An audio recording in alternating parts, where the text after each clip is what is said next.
Good morning students, कैसे हैं आप लोग। उम्मीद करता हूँ एग्ज़ाम एकदम बढ़िया हुआ होगा, मस्त, क्योंकि क्वेश्चन पेपर को ज़्यादा हार्ड नहीं था। एक शानदार क्वेश्चन पेपर था और जिन लोगों ने मेहनत की होगी उनका पेपर बहुत शानदार हुआ होगा। तो आज हम बात कर रहे हैं इसके आंसर की जेट एग्ज़ाम 23 की।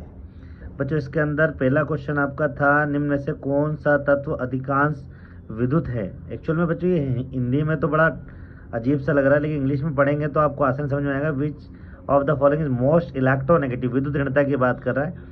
और आपको बताया था विद्युत ऋणता से ऊपर से नीचे की जाने पर क्या होता है बच्चों, घटती है क्योंकि आकार बढ़ता है।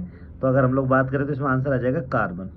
इसके बाद में है क्वेश्चन नंबर सेकंड, हाइड्रोजन बंध अधिकतम होता है। आपको बताया बच्चों, हाइड्रोजन बंध के बारे में मैंने बताया था आपको कि हाइड्रोजन बंध सबसे ज़्यादा अल्कोहल में बनता है। आंसर आ जाएगा आपका इथेनॉल। अगला क्वेश्चन हो जाएगा थर्ड, कौन सा अणु समतल है। इसमें आंसर हो जाएगा बच्चों आपका XeF4। बना देंगे आसानी से, ठीक है। इसका पहले संकरण निकाल लेंगे, इसके बाद में इसको स्ट्रक्चर में इसमें पता लग जाएगा, हमारे पास लोन पेयर आ जाएंगे, बाकी स्ट्रक्चर इसके समतल आ जाएगी। अगला है एक तत्व जिसका परमाणु क्रमांक 24 है। बच्चों इसकी बात करें तो ये आपका जो है क्रोमियम हो गया, और आपको सबको मालूम है डी ब्लॉक का एलिमेंट है। इसके बाद में क्वेश्चन नंबर 5 है हमारे पास में, 2p कक्षा के पास है। अब 2p की बात करें तो n इजिकल टू इसमें 2 जाएगा बच्चों, n बराबर 2 जाएगा। और मैंने बताया था आपको s के लिए 0 होता है, p के लिए 1 होता है, तो ये इसमें थर्ड वाला आंसर हो जाएगा आपका n बराबर 2 l बराबर 1। उसके बाद में अगला है, निम्न में से कौन उच्चतम बंध ऊर्जा रखता है। ये आपको करवा रखा बच्चों, ये बॉन्ड ऑर्डर मैंने कराया था और बॉन्ड एनर्जी मैंने कराया था। इसके अंदर MOT के अंदर ये हो जाएगा आपका n ट्रिपल बॉन्ड n। इसके बाद में अगला क्वेश्चन हमारे पास में, किसी दिए गए परमाणु में किन्हीं दो इलेक्ट्रॉन चारों क्वांटम संख्याओं का मान समान नहीं हो सकता। बिल्कुल सिंपल स्टेटमेंट दिया है, और आपको पता है सब बात किसने कही थी, पाउली ने कही थी। उसके बाद में अभिक्रिया की दर निर्भर नहीं करती है। देखने पर ऐसा लगता है बच्चों कि यहाँ पर ये जो दिया गया तापमान, ये एकाग्रता, एक्चुअल में ऐसा लगता है कि ये डायरेक्ट जो है डिक्शनरी से जो हिंदी ट्रांसलेशन करते हैं ना अपन गूगल पर, इस टाइप का लग रहा है। एक्चुअल में इस कंसंट्रेशन को हिंदी में कह सकते हैं सांद्रता, इसने एकाग्रता लिखा है।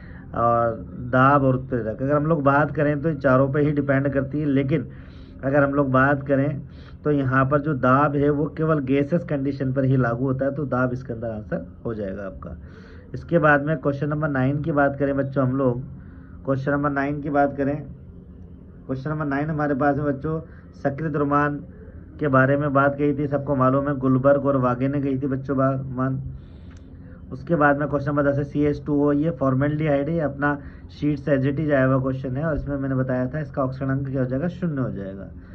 11वां question, N2 plus 3H2 equal to 2NH3 plus heat. इसकी बात करें तो Kp बराबर Kc RT पावर -2, थर्ड वाला इसका आंसर हो जाएगा, क्योंकि डेल एन निकाल देंगे इसमें तो 2 में से 4 माइनस होंगे तो माइनस का 2 बच जाएगा बच्चों। नीचे है photochemical reaction, example as it is लिखाया हुआ है आपको, जीरो ऑर्डर रिएक्शन है, शून्य कोटि की अभिक्रिया। अगला है क्वेश्चन नंबर 13, एंडोथर्मिक प्रतिक्रिया के लिए डेलेज प्रतिक्रिया एंथैल्पी प्रतिनिधित्व करता है। एक्चुअल में इसके अंदर मैंने आपको बताया था सक्रियण ऊर्जा के बारे में, और सक्रियण ऊर्जा आपको मालूम है कि जब हम लोग एंडोथर्मिक रिएक्शन की बात करते हैं, ऊष्मा शोषक विक्रियाओं की बात करते हैं, तो डेलेज क्या होता है बच्चों, ज़्यादा होता है। आंसर आ जाएगा इसके अंदर डेलेज ज़्यादा हो जाएगा, डेलेज से ज़्यादा हो जाएगा। उसके बाद में अगला क्वेश्चन है हमारे पास में, यदि एक चक्रीय प्रक्रिया है, आपको पता है चक्रीय प्रक्रम के अंदर हम लोग इसके अंदर चक्रीय अगर हम लोग हैं तो सब चीज़ में शून्य बताई थी मैंने आपको, ठीक है।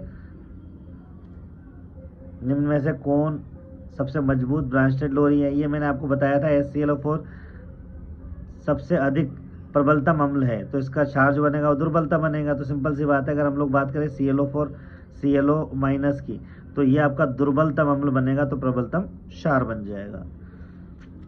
क्वेश्चन नंबर 15 में आपका आ जाएगा यहाँ पर ClO माइनस। उसके बाद में अगला बात करें, निम्न में से कौन कोलाइड नहीं है। सिंपल सी बात है, रूबी ग्लास या जो है आप बात करें, मतलब बताया था रंगीन पत्थर जो होता है सॉलिड में, और दूध आपका इमल्शन हो जाएगा, धुआं आपका एरोसोल हो जाएगा, तो क्लोरोफिल इसके अंदर आंसर चला जाएगा बच्चों। इसके बाद में अगर आगे हम लोग बात करें अगले क्वेश्चन की, तो क्वेश्चन नंबर 17 हमारे पास में आता है। इसके अंदर बताया जाता है भैया, निम्न में से कौन यौगिक रंगहीन होगा। अगर इसमें हम लोग कैलकुलेट करेंगे तो जिसकी ऑक्सीजन अवस्था, जिसमें युग्मित इलेक्ट्रॉन शून्य होंगे, वो आपका रंगहीन हो जाएगा। तो यहाँ पर जो कैलकुलेट करोगे तो आंसर आ जाएगा CuF2। अगला है, निम्न से कौन ऑक्साइड उभयधर्मी है? ये आपको लिखा रखा है कि अगर हम लोग बात करें एस ब्लॉक की, तो द्वितीय वर्ग के तत्वों में बेरिलियम जो है उभयधर्मी ऑक्साइड का निर्माण करता है। अगला क्वेश्चन है, इसमें जब एक कार्बोनेट गैस को वायु की अनुपस्थिति में क्या होता है हमारे पास में? निस्तापन होता है। निस्तापन का क्या बोलते हैं भैया? कैल्सिनेशन बोलते हैं। उसके बाद में आ जाओ हमारे पास में, निम्नलिखित में से कौन न्यूनतम पैरामैग्नेटिक होगा?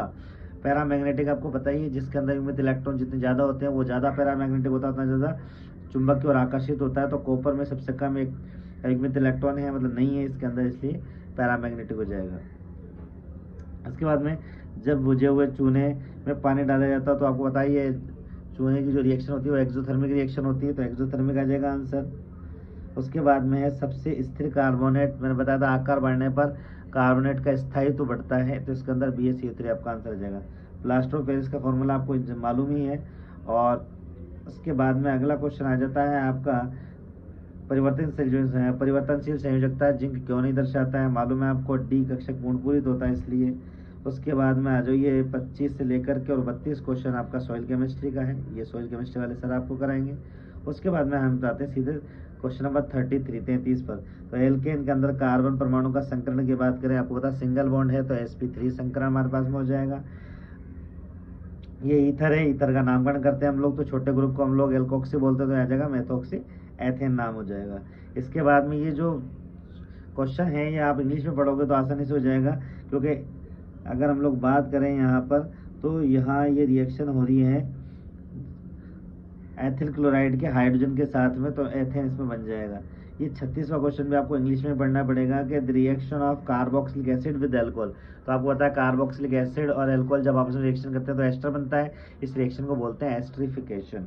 इसके बाद में क्वेश्चन नंबर 37 है, ल्यूकास अभिकर्मक की रिएक्शन आपने पढ़ रखी है 3 degree 2 degree 1 degree. Sodium benzoate की रिएक्शन कराएंगे बच्चों, तो यहाँ पर हमारे पास बन जाएगा बेंजीन, सोडा लाइम की रिएक्शन है, CO2 निकल जाएगा। और पान को आप जानते हैं हम लोग ऑर्लोन में बोलते हैं। और लास्ट वाला क्वेश्चन है, ये थर्मोप्लास्टिक है, थर्मोसेटिंग प्लास्टिक नहीं है, थर्मोप्लास्टिक है, आंसर हो जाएगा पॉलीस्टाइरीन। ओके बच्चों, तो उम्मीद करता हूँ पेपर अच्छा रहा होगा।